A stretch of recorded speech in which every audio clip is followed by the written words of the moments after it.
지금까지 우리가 사람의 범죄함과 그리고 노아의 홍수에 대해서 살펴보았습니다. 하나님께서 말씀하셨습니다. 내가 창조한 사람을 내가 지면에서 쓸어버리되 사람으로부터 가축과 기는 것과 공중의 새까지 그리하리니 이는 내가 그것들을 지었음을 한탄함이니라. 하나님께서 아담의 범죄 이후로 세상에 사람의 죄악이 가득함을 보셨습니다. 그리고 사람이 생각으로 하는 그 모든 계획들이 악하다는 것을 하나님께서 보시고 한탄하시고 세상을 쓸어버리기로 하셨습니다. 그것이 바로 홍수였는데요. 그리고 오직 그 홍수를 피한 사람은 누구인가? 노아와 오직 그의 가족들이었습니다.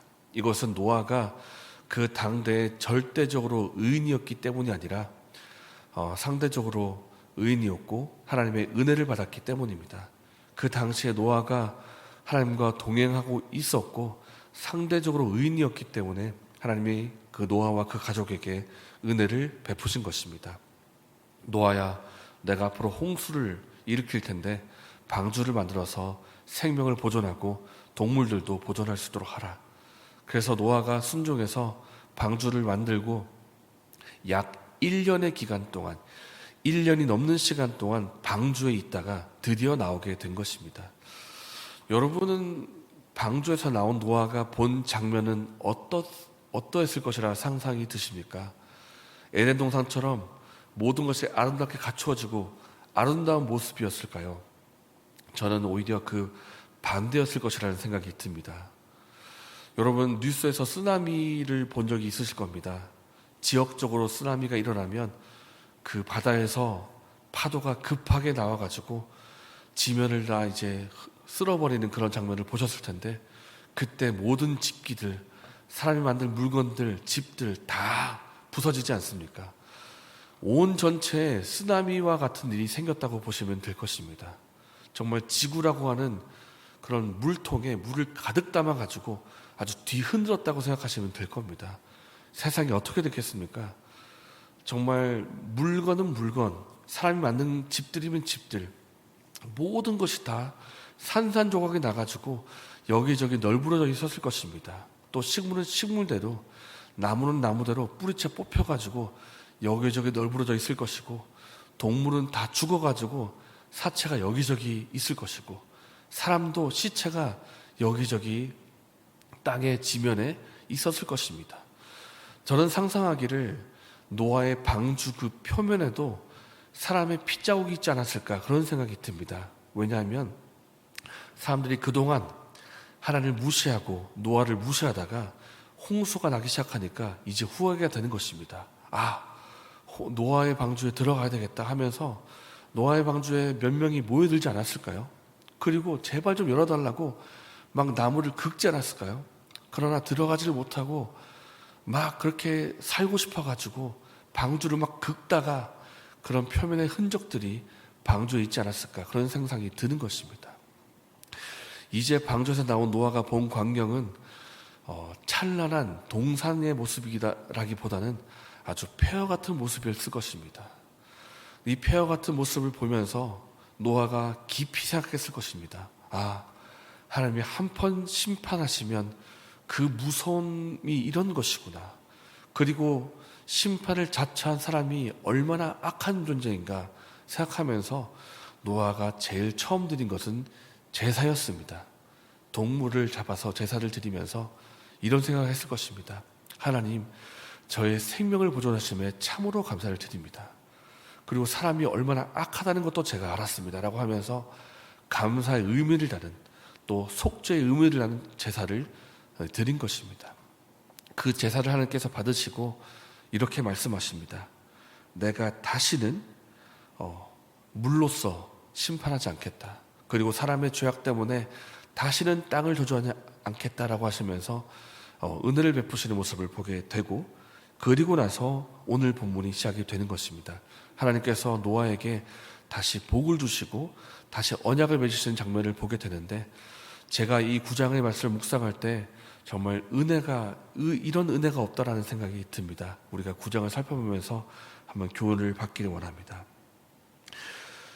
1절입니다. 하나님이 노아와 그 아들들에게 복을 주시며 그들에게 이르시되 생육하고 번성하여 땅에 충만하라. 여러분, 이 내용을 어디서 한번 본 것 같지 않으십니까? 하나님께서 창세기 1장에서 아담과 하와를 창조하시고 말씀하신 내용과 아주 비슷합니다. 하나님께서 아담과 하와에게도 복을 주시면서 생육하고 번성하고 땅에 충만하라 하셨는데, 이제는 그 말씀을 노아에게 하시는 것입니다. 왜냐하면 지면에서 사람들이 다 쓸어버려졌고 사라졌기 때문에 이제 인류의 대표는 노아가 된 것입니다. 마치 아담, 두 번째 아담이 된 것처럼 노아가 인류의 대표가 되었기 때문에 이제 노아를 향해서 축복하시는 것을 보게 되는 것입니다. 이제 모든 인류의 역사를 노아를 통해서 이루어가겠다고 하시는 하나님의 작정이 이 축복에 담겨 있는 것입니다. 그리고 9장에는 이전에는 없던 내용 하나가 있는데, 그것은 이제 동물을 너에게 먹을 것으로 주겠다는 내용입니다. 3절과 4절입니다. 모든 산 동물은 너희 먹을 것이 될지라. 채소같이 내가 이것을 다 너에게 주노라. 그러나 고기를 그 생명되는 피채 먹지 말 것이니라. 이전에 동물을 먹었는지는 정확하지 않습니다. 그러나 지금부터는 하나님께서 공식적으로 동물을 먹을 것을 주십니다. 먹어라. 식물처럼 너희가 먹어라. 그러나 중요한 것은 동물을 먹되 동물에게 생명이 있다는 것은 기억하라는 것입니다. 동물을 함부로 여기지 말고 동물에도 생명이 있다는 것을 기억하라. 그렇기 때문에 동물의 생명의 근원이 되는 그 피를 피채 먹지 말고 이제 피를 땅에 쏟으라는 것입니다. 피채 먹지 마라. 그리고 중요한 것은 동물의 생명이 있고 그리고 사람의 생명도 소중히 여기라는 말씀을 주십니다. 6절입니다. 다른 사람의 피를 흘리면 그 사람의 피도 흘릴 것이니 이는 하나님이 자기 형상대로 사람을 지으셨음이니라. 만약에 다른 사람이 피를 흘리게 된다면 그 피를 흘리게 만든 그 사람도 피를 흘리게 될 것이다. 그러니까 그 피의 값을 치르게 된다는 것입니다. 왜 그런가? 특별히 하나님께서 사람에게 주목하시는데, 왜냐하면 사람이 하나님의 형상이기 때문이다, 이 말씀을 하십니다. 사람이 하나님의 형상이기 때문에 그 생명이 너무나 중요한 것이고 동물의 생명도 중요하다는 것을 기억하라는 것을 주님께서 말씀을 하십니다. 이 말씀을 하신 후에 하나님께서 노아와 언약을 맺으십니다. 그 언약의 내용 가운데 하나가 다시는 모든 생명을 홍수로 멸하지 않겠다라는 말씀을 하십니다. 그리고 그 증거로 무엇을 주시는가? 무지개를 주십니다. 무지개를 내가 볼 때마다 내가 언약을 기억하겠다. 그리고 다시는 내가 홍수로 생명들을 쓸어버린 일을 하지 않겠다라는 언약의 말씀을 주시는 것을 보게 되는데요. 제가 이 9장을 보면서 왜 은혜를 받고 또 하나님의 큰 긍휼과 은혜가 아닌가 생각이 드는 것은, 노아가 이제 인류 역사를 새로 시작하는 시점이기 때문입니다. 아까 제가 말씀드린 것처럼 방주에서 나온 노아가 바라본 것은 폐허입니다. 아무것도 없이 정말 모든 것이 쓸어버려진 상태에서 새로 시작한 노아가 얼마나 막막할까요? 그리고 또 때로는 두려운 마음도 들 것입니다. 내가 이제 인류 역사를 새로 쓸 텐데 혹 사람이 또 잘못해서 하나님이 또 홍수로 쓸어버리면 어떻게 되는 거지?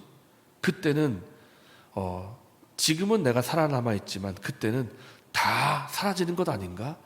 그런 두려운 마음도 들 것입니다. 그런데 이 두렵고 막막한 시점에서 하나님께서 축복하시는 것입니다. 생육하고 번성하고 땅에 충만하라. 그리고 내가 다시는 홍수로 쓸어버리는 일을 하지 않겠다. 무지개를 봐라. 내가 무지개를 바라볼 때마다 내가 너에게 했던 언약을 기억하고 너희를 쓸어보지 않겠다는 말씀을 하시는 것입니다. 이것이 얼마나 노아에게 위안이 되고 위로가 되고 또 힘이 되는 말씀이 아닌가 생각이 드는 것입니다. 여러분, 저는 생각합니다. 우리가 뉴스를 볼 때마다 사람이 얼마나 악한가 하는 것을 생각하게 되고, 지금 우리가 인류가 범죄하고 있는 이 범죄만 보더라도 만약에 창세기였다면 하나님이 홍수로 쓸어버리지 않을까라는 생각이, 두려운 마음이 듭니다. 사실은 그런데 하나님이 어떻게 하십니까? 다시는 쓸어버리지 않겠다 말씀하시기 때문에 지금 인류가 보존되고 있는 것 아닌가 그런 생각이 드는 것입니다. 우리가 세상이 살아가고 있는 이유가 순전히 하나님의 은혜 때문이라는 것을 우리가 기억하면 좋겠습니다. 순전히 하나님의 은혜 때문에 우리가 살고 있는 것이고 지금도 하나님께서 길이 참으시기 때문에 지금 사람이 살고 있는 것입니다. 그렇게 참으시는 와중에 복음을 주시면서 돌아올 사람을 돌아오라 그렇게 기회를 주고 계신다라는 것입니다. 얼마나 하나님의 은혜가 아닌가 생각이 듭니다. 그래서 하나님이 참 언약에 신실하시고 사람을 얼마나 귀하게 여기시는가 보게 되면서 이 하나님의 신실하심을 기억하면서 우리가 하나님과 오늘 하루 동행하면 좋겠습니다. 사람이 신실하기 때문이 아니고 하나님이 신실하시기 때문입니다. 사람이 의인이기 때문이 아니라 하나님이 은혜를 베풀고 계시기 때문에 우리가 지금 살고 있는 것입니다. 그래서 이 하나님의 은혜에 감사드리면서 오늘 하루 신실하신 하나님과 동행하는 그리고 하나님의 향기를 나타내는 삶을 살아가는 저 여러분 되시기를 예수님의 이름으로 축복합니다. 이 시간 말씀을 생각하면서 기도하겠습니다. 사람에게 긍휼을 베푸시고 사람을 너무 사랑하시는 하나님 감사드립니다. 이 하나님의 은혜 때문에 인류가 보존되고 있음을 기억하면서 오늘 하루를 주님과 동행하며 살기를 소망합니다. 이렇게 기도하시고 또 오늘 수련회로 출타하시는 담임 목사님의 사역에 하나님의 은혜가 있게 달라고 기도하시면 좋겠습니다. 이렇게 기도하시고 개인적인 제목을 하신 후에 자유롭게 돌아가시겠습니다.